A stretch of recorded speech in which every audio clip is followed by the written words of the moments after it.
your life lived today. Have your troubles away. Maybe learn another way. Hanging with Loretta. Now it's time for some fun. Get some inspiration. Don't you stop until you won. Hanging with Loretta.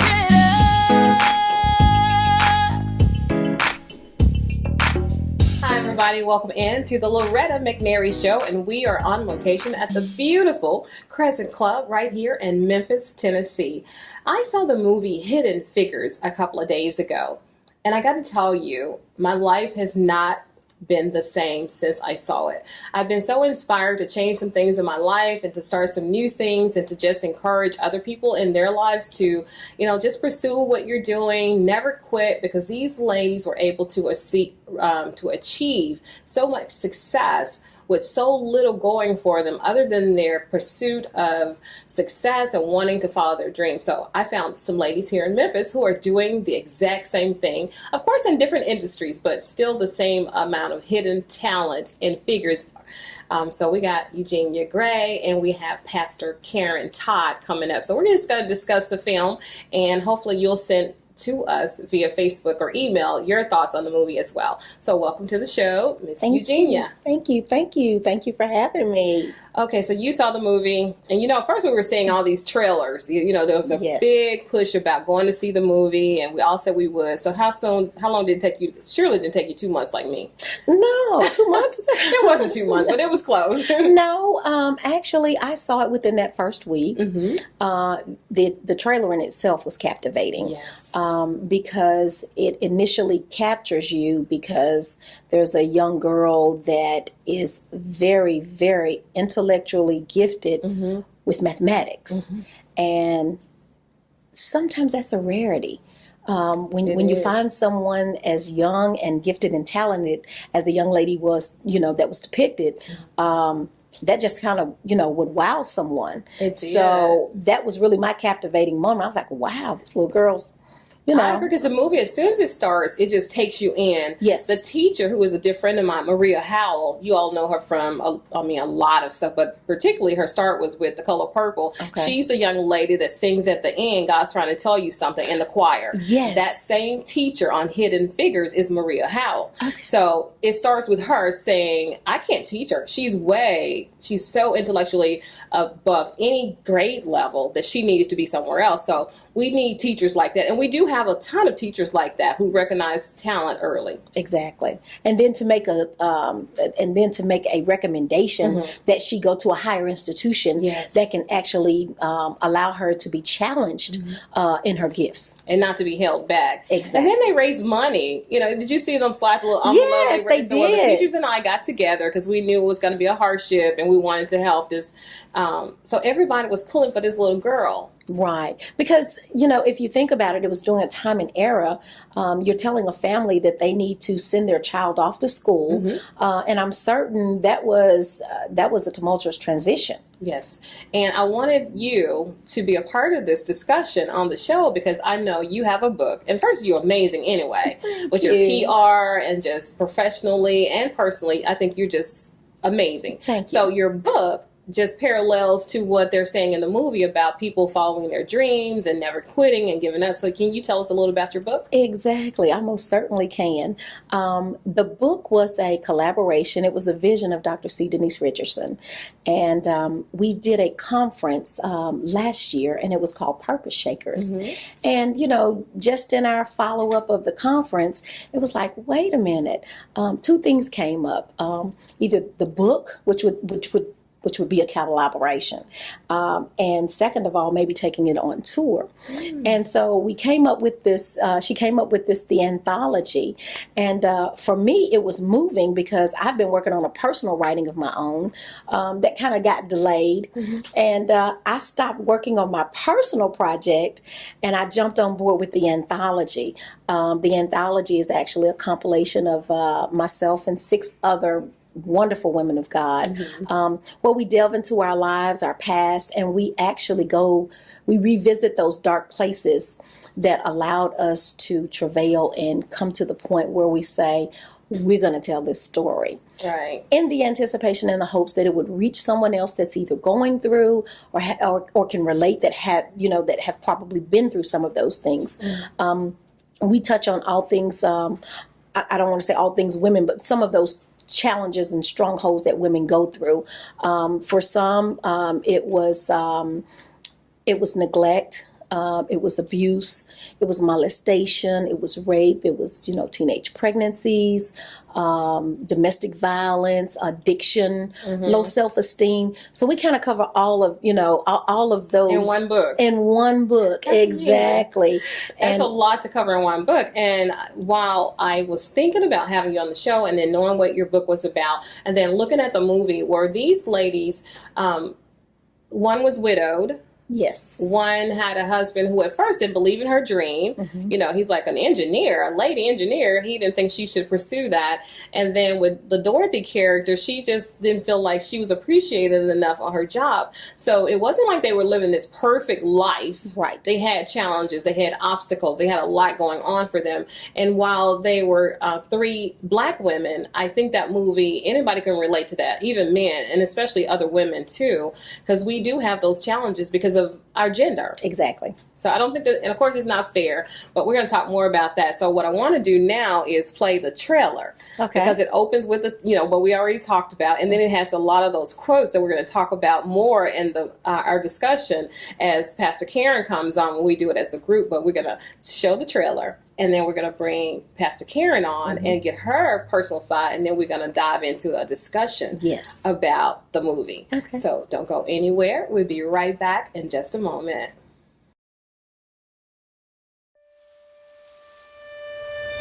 Equilateral, trapezoid, isosceles, tetrahedron. I've never seen a mind like the one your daughter has. You have to see what she becomes. Come on! Move like that. Catherine, we all gonna end up unemployed riding around in this pile of junk. You're welcome to walk the 16 miles. Or sit in the back of the bus. You kiss me up. You have identification on? We're just on our way to work at NASA, sir. I had no idea they hired. There are quite a few women working in the space program.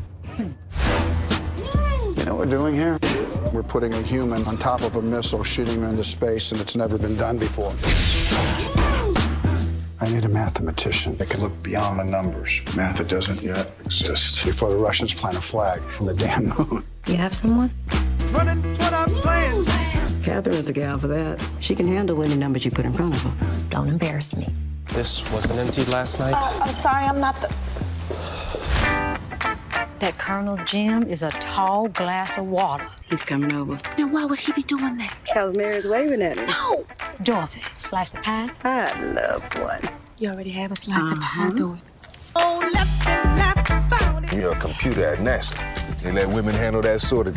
Yes, it's an uphill battle. Yes, they let women do some things at NASA, Mr. Johnson. And it's not because we wear skirts. It's because we wear glasses. We go from being our father's daughters to our husband's wives to our baby's mothers. You've been gone for 300 hours. Was Mama gone for 12 and a half days? No, but it felt like it. It felt like it to me, too. It's crunch time. In 14 days, astronauts will be here for training. Everything we do can matter to their wives, to their children. I believe it's going to matter to the whole damn country. My gals are ready. We can do the work. That's John Glenn. What do you ladies do for NASA? Calculate launch and landing, sir. Engineering. And I'm proud as the devil to be working with you. How could you possibly be ogling these white men? It's equal rights. I have the right to see fine in Africa. There's no protocol for women attending. There's no protocol for a man circling the earth either, sir. Every time we have a chance to get ahead, they move the finish line. Every time. We all get there together, or we don't get there at all. It's good to know NASA hadn't given up on good old-fashioned brain power. 5, 4, 3, 2, 1.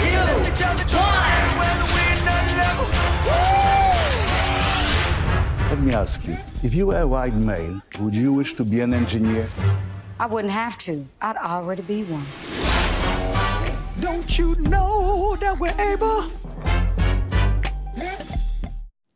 All right, everybody. Just like I promised you, I hope you enjoyed the trailer. Oh my goodness, it is a movie in itself. But I have somebody to discuss that with you. Her name is Pastor Karen Todd, and she also has an amazing organization, and we'll talk about that too. But she wants to go ahead and jump in with her favorite quote from that movie, Hidden Figures. Yes, I actually saw Hidden Figures in a premiere. So I'm not really a movie person. I go to see movies, but I go to escape. So I don't see really heavy movies. But it was free, so I went. When I walked out of the movie, I feel like you feel now. I walked out and I was like, I've got to share this with people. I've got to share this experience, this motivation. It was inspiring. But one of my favorite quotes, there's so many. One of them you mentioned a little earlier when the teacher was talking to the parents. And she told the parents, I've never seen a mind like your daughter has. We have to see what she becomes. Oh, that's beautiful. I've never seen a mind like your daughter. And so what I'm doing now, you talked about the program that I have now. What I'm doing now, the name of the ministry is Power Ministries. But there's a program I have called Higher Learning. And it's uniquely crafted for teenage girls. You know, we've had a lot of violence in the city, an increase in violence between girls. And I knew that there was something I was supposed to do. So this program kind of speaks to that, but I get to be in the room with teenage girls. I get to be in the room with people that I can say, I've never seen a mind like yours, and I have to see what you become. So it's going to be an awesome experience. But back to the movie, awesome movie. I absolutely loved it. It spoke to me in so many different ways, the ways that we hide. And we should not hide. And even it says Hidden Figures, the untold story. And there are so many untold stories that we have. Yeah. So and I was angry about that part, that I had never heard about it. I'd gone through school, through college, and I've been living on this earth all this time. And I've even been to the Space Center and NASA and all this stuff many times, and nobody ever said anything about these ladies. And I'm telling you, the part they played was so critical that it would not have happened. Had they not President played a Kennedy part. was like, I want a man on the moon in this decade. And so everybody was scrambling trying to make this happen. And then, Russia beat us into space, but President Kennedy is the one who had this vision. I want a man on the moon. And these ladies, had it not been for them, a man would not have gone to the moon. Right. But can you imagine all of the other stories we don't know? All of the other women, people of color that we have not heard of.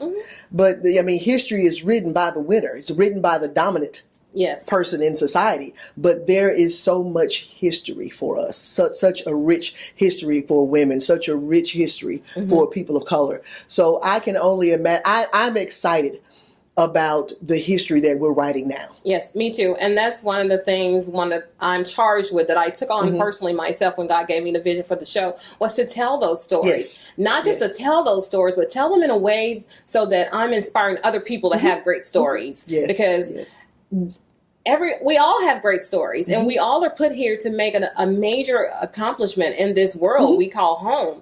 But we're so interconnected too, so that if Dr. Karen doesn't do what she's supposed to do, and if Loretta doesn't do what she's supposed to do, or Antonio or Shay, then there's somebody who's depending on us, who's coming behind us. They're not going to be able to do it either. Right. So do you agree with that we're all just that connected? I believe that we're all interconnected. There's a story, a biblical story. Of course, the preacher would come up with the Bible story.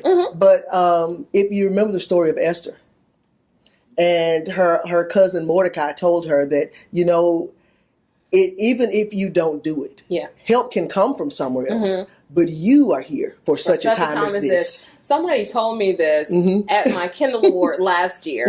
Chris, the chef, Chris Beavers, when he received his award, and I promise you, I wanted to just fall out and hit the floor. And like when you started saying it about it, I'm like, here she goes. Every time I hear that, I just want to melt, because I know it's for me. And it's for you. A time as for this. such a time as this. You are here. Absolutely. In this moment. In this moment, in this decade, in this month, in this part of the world, God, you've been predestined for this. Yes. And we have to act on it. We have to take it by the horns.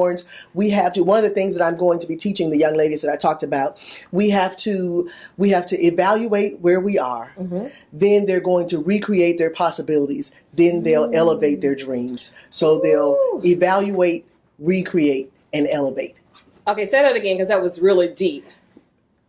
evaluate where you are, recreate your possibilities, Okay. and then elevate your dreams. Elevate your dreams. Whew, we could do a show just on that, but I got to tell you, I wrote some quotes down, and we have a clip that I want to show you in just a moment.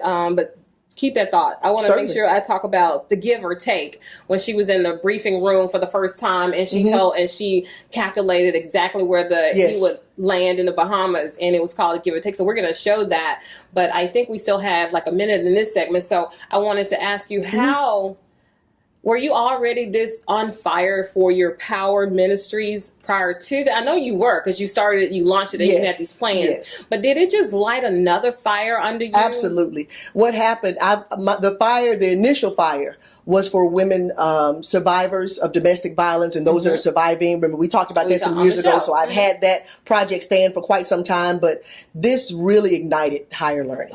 This really ignited the fact that we think we don't have enough. Yeah. But God has given you just what you need. Everything. So that you can move forward from this point on. So I took what I had, because I kept waiting for the perfect moment. Don't wait. There is no perfect moment until you take the first step. The sea doesn't part. You know, the healing doesn't come. I'm using Bible. You know all of this. Until you do that first step, you got to do something. And had I not decided to do the show, just think of the women and the everybody who wouldn't see this and know about Hidden Figures and jump out there. So we're going to show a clip, the one that talks about give or take. Give or take. You know, she's a mathematician and she's doing some calculating. So we'll come right back and discuss more of the movie Hidden Figures in just a moment. So we have the vehicle's speed, the launch window, and for argument's sake, the landing zone is the Bahamas. Should be enough to figure the go, no go? Yeah, in theory, sir. We need to be past theory at this point. We'll be able to calculate a go, no go with that information. When exactly is that going to happen? Catherine? Have a go at it?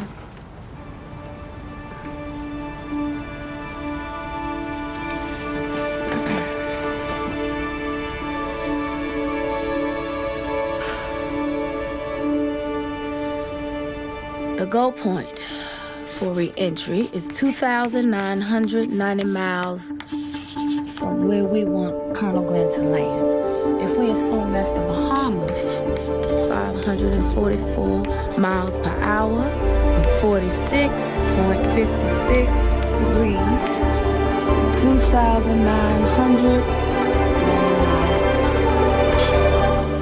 Okay, so that puts your landing zone at 5.0667 degrees north, 77.3333 degrees west, which is here. Give or take 20 square miles. I like her numbers. I just love that clip. That's one of my favorite quotes when she talks about give or take 20 miles. She had it to an exact science, and that was back in like the early 60s without a computer telling her that, because we know what happened when the computer was trying to get the numbers together. She was the computer. She was the computer. She was the computer. And then what I didn't understand was how she did all of this work, which that wouldn't have happened without her, and then you sent her back to the pool. I thought that should have been a job guarantee. I didn't understand that, and I was really upset with that part. But they had to call her back because of the astronaut. Right. Because of John Glenn. Yes. Yes. Glenn. Like, That's I'm right. not going anywhere unless she had said those numbers match. Exactly. Okay. Exactly. So this is the part where I want you all to tell us about your favorite quote and why. Oh, wow. Well, me personally, my favorite quote stood out to me was when she was speaking to the gentleman that was pursuing her. And she made the statement, she said, "We do not work at NASA because we wear skirts. Yes. We work at NASA because we wear glasses." And coming from someone that had to actually embrace wearing glasses, even in these latter days, you don't want to be regarded to just because you are a female. Right. You know, I think he alluded to the fact of, they let women, either do that kind of work or work in that type of magnitude. Yeah. And I'm like, wait a minute. So it's about the science here. It's not about my gender. Exactly. And with him, who's trying to get a date too. Right. And she's like, you ought to stop now. You need to stop now. Just stop while you're ahead. Because you're not going anywhere. He's already a foot out the box. Yeah, Pastor Todd's quote is really good. We all can relate to that quote, but I want to just share mine before she comes on.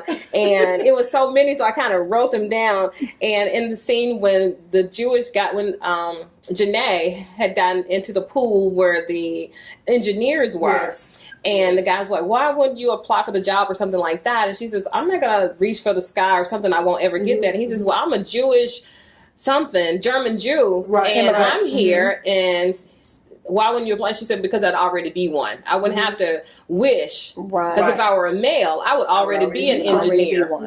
And that was like deep. I'm like, if you have no excuse for not doing something, why are you not doing it? That's what I got out of that. Exactly. Why aren't you doing something more? Yes. And then even when she, just to piggyback off your clip, when she actually took the initiative. Yes. We always see opportunity, but we don't want to go for it. Yeah. We see it and we say it would be great. I've got this, I've got this, I've got that, but they won't let me. There was no such thing as they won't let me. And it is so true because they told her, well, HR says you have to have this degree along with all of that other stuff, and she was within her right. It wasn't fair to say she couldn't apply because she didn't have this, because she was qualified. So don't get caught up in that. Just do whatever's required like she did. And she had to go to this school, so she had to go to the judge, and you be the first one. I love that dialogue where she said you be the first one. And there's so much she went through. They had such grace under pressure. Yes. They went through so much more than what we go through now, and we look at the hurdle and give up. And we do less. But even with opportunity always comes with opposition. Yes. So even Every though time. she saw the opportunity, she saw the opposition, the opportunity was bigger. Yes. We have to always make the opportunity bigger than the opposition. And there's my dad, where there is a will, there's a way. There is a way. There's a Every way. time. There's That's a science. way. That is Yes. science. There is a way. There is a way to do something. She pressed through. And I like how they didn't get attitudes. They didn't blame people. They didn't, because that's what a lot of people do. They just, well, you doing this because I'm black, or you doing it because I'm a woman. And they had every right to do that. And it's how you handle yourself when you're talking to authority. You're supposed to always respect authority because you never know if has she gone off and then got a degree, they could have come up with something else. Well, you went off, and that's not something we're looking for. So, well, she had passion. Oh yes, but she had attitude. Lots of it. But it She was was with sassy. passion. She was sassy. Yeah, she was sassy, but she definitely had passion to go with that. Yes. That measure of attitude. Yes. But did you see? And I'm going to tell my quote in a moment. Yes. But don't you remember how? When she was sassy in those moments, when she allowed her attitude, when she was herself, how the theater just went up. Yes. And how everybody started clapping like, yes, be yourself. Because she was factual in her attitude. She could back up everything. And see, that's where a lot of people lose it. Well, this is the way I am. No, baby, be within the realms of excellence and grace and who you are. Right. But you just can't have attitude and want to get something done. You got to have all your attitude duckies and in a want row. somebody to do something for you. Yes. And she was still give them a and she was still reason in her purpose for them to want to hire you. Yes. All right, because this time's going Okay, fast, girl. so my favorite quote. This was when Taraji, who played Catherine, her boss would always tell her to look beyond, look beyond, look beyond. So when she came in and she had figured out all these things, and they were like, "Okay, how did you figure?" They called her in the room. "How did you figure it out?" She said, "I look beyond." And he was like, "Yeah, okay, you look beyond, but there are some things here that you didn't have knowledge of. You weren't privy to some of this information." She was like, "I just kind of read between the lines." He said, "No, this was not on the paper. How did you get it?" And she said, "I held it up to the light." And he took the paper and he looked. He was like, "Well, there it is. We need darker He ink." did exactly that. We need darker. So the thing that I got from that is there's some things that we have that God spells out for us. Yes. There's some things that we have that we can see it plain as day. But then there's a God part that we don't have. Yeah. And in our own selves, we get frustrated and we get angry with it. And I can't believe I've gotten this far. I know you didn't bring me this far to leave me, but God, I feel like you left me. And in those moments, we have to hold what God gave us up to the light. We have to hold it up to Him and allow Him to fill in those empty spaces. Allow Him to kind of go in between and read what's in between the lines. So that was one of my favorite quotes, to hold it up to the light. But she could have used that as an excuse. I can't do the numbers, sir, unless you give me this information. I can't do it unless. And that's what he was waiting on her to say. You don't have this information, so you can't do it. He was looking for every way for her to give up and quit. But she refused, even from running a half a mile to and from the bathroom. Oh my There goodness. was no give up. Giving up was not an option. Yeah. Right. But they And had sometimes many we need to take that opportunities. option off the Yes. table sometimes. That's Giving what up I is say. not an option. Quitting is never an option. I Yes. just did a video with the same Felon company, and that was my whole thing. You cannot quit because it's not an option. Right. If you quit, we got to close. Okay. If you quit, it's always too soon. Yes. Quitting is always too soon because on the other side of quitting is breakthrough. It's the breakthrough. Yes. Is breakthrough. Go see the movie. Yes. Quitters never win, and winners never quit. All right. We want to thank you all, Eugenia and Pastor Todd, for being our guests. Couldn't have had better people to discuss Hidden Figures. I'm telling you, I'm moved by the movie. I have a movement going now. So I want to thank the Crescent Club. I want to thank you, ladies. I want to thank the Felon Company. I want to thank the people who did my theme song because they totally rock. Can't call all their names, but we love it. Hanging with Loretta, you'll see them on screen. We'll have them. And as always, in closing, think positive, dream big dreams, help someone along the way, and we will see you soon. Goodbye, everybody.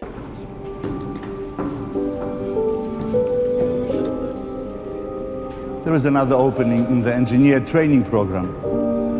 A person with engineer's mind should be an engineer. You can't be a computer the rest of your life. Mr. Zelensky, I'm a Negro woman. I'm not going to entertain the impossible. And I'm a Polish Jew whose parents died in a Nazi prison camp. Now I'm standing beneath a spaceship that's going to carry an astronaut to the stars. Let me ask you, if you were a white male, would you wish to be an engineer? I wouldn't have to. I'd already be one. It's your life, live today. Have your troubles away. Maybe learn another way. Hanging with Loretta. Now it's time for some fun. It's some inspiration. Don't you stop until you won. Hanging with Loretta. Inspiration, education, tons of fun for everyone. It's your life, live today. Have your troubles away. Maybe learn another way. Hanging with Loretta. Now it's time for some fun. Get some inspiration. Don't you stop until you won. Hanging with Loretta.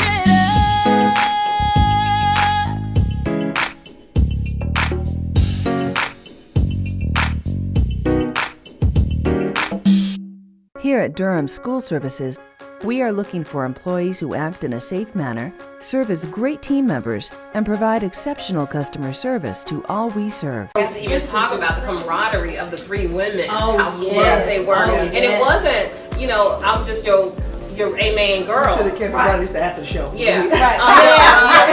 After the show clips. Exactly. That's what I wanted to talk about. How Right. they They didn't did. A-man each other, but girl, you complaining. You whining. And that's how she said, take him to court. I mean, it was kind of flippant the way she said it. Take him to court. But she heard it and was like, you know what? I'm gonna take a little shot of this and then her husband gave her that pencil, baby, you gotta put the lead in here because when you're an engineer, I'm like, no, take that. But you know what? Oh. And even looking more so at it, it's not that he didn't support her. I think He was afraid. He was trying to her. protect Yeah. her from the heartbreak Right.